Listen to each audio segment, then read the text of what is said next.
Balloon ಮಾರುವ ಹುಡುಗ ಇಂಡಿಯಾದ ನಂಬರ್ 1 ಟೈರ್ ಕಂಪನಿ ಸ್ಟಾರ್ಟ್ ಮಾಡಿದ್ದು ಹೇಗೆ ಅಂತ ನೋಡೋಣ ಬನ್ನಿ. ಈ ಕತೆ ಶುರುವಾಗೋದು 1946ರಲ್ಲಿ. ಚೆನ್ನೈನ ಒಂದು ಸಣ್ಣ ಅಂಗಡಿಯಲ್ಲಿ ಬಲೂನ್ ಮಾಡಿ 5 ವರ್ಷಗಳ ತನಕ ಮಾರುತ್ತಿದ್ದ ಈ ಹುಡುಗ ಒಂದು ದಿನ ಟೈರ್ನ ಬಗ್ಗೆ ಹಾಗೆ ವಿಚಾರ ಮಾಡ್ತಿದ್ದ. ನಮ್ಮ ದೇಶದಲ್ಲಿ ಟೈರ್ನ ಮ್ಯಾನುಫ್ಯಾಕ್ಚರಿಂಗ್ ಮಾಡುವ ಕಂಪನಿಗಳು ಬೇರೆ ದೇಶದ ಬ್ರ್ಯಾಂಡ್ ಆಗಿದ್ದು, ಇದನ್ನೇ ನೋಟಿಸ್ ಮಾಡಿ ಈ ಹುಡುಗ 1952ರಲ್ಲಿ ಟೈರ್ನ ರಬ್ಬರ್ ಮಾಡಲು ಚಿಕ್ಕದಾಗಿ ಶುರು ಮಾಡಿದ.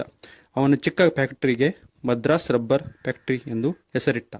ಮೇಲ್ಪದರವನ್ನು ಮಾಡಲು ಶುರು ಮಾಡಿದ ಈ ವ್ಯಕ್ತಿ ಅಮೆರಿಕದ ಮ್ಯಾನ್ಸ್ಫೀಲ್ಡ್ ರಬ್ಬರ್ ಕಂಪನಿ ಜೊತೆ ಟೈರ್ ಮಾಡಲು ಶುರು ಮಾಡಿದರು. ಇವರ ಸ್ಟ್ರಾಟಜಿ ಪ್ರಕಾರ ಟೈರ್ನ ಬೆಲೆ ಹೆಚ್ಚಿತ್ತು, but product quality, safety, durability ಇದ್ದ ಕಾರಣ ಬೇರೆ ಕಂಪನಿಗಿಂತ ಬೆಸ್ಟ್ ಕಂಪನಿಯಾಗಿತ್ತು. ಇವರ ಮಾರ್ಕೆಟಿಂಗ್ ಸ್ಟ್ರಾಟಜಿ ಮಾತ್ರ ಬೆಂಕಿಯಾಗಿತ್ತು.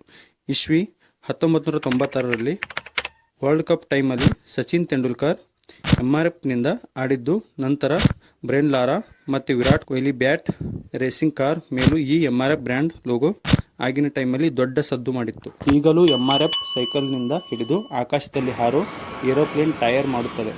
ಇದಿಷ್ಟು MRF ಕಂಪನಿಯ ಒಂದು ಚಿಕ್ಕ ಪರಿಚಯ. ಇದೇ ತರಹದ ಇನ್ಫಾರ್ಮೇಟಿವ್ ವಿಡಿಯೋಗಳಿಗಾಗಿ ನನ್ನನ್ನು ಫಾಲೋ ಮಾಡಿಕೊಳ್ಳಿ. ಜೈ ಹಿಂದ್. ಮತ್ತೆ ಭೇಟಿಯಾಗೋಣ. ನಮಸ್ಕಾರ.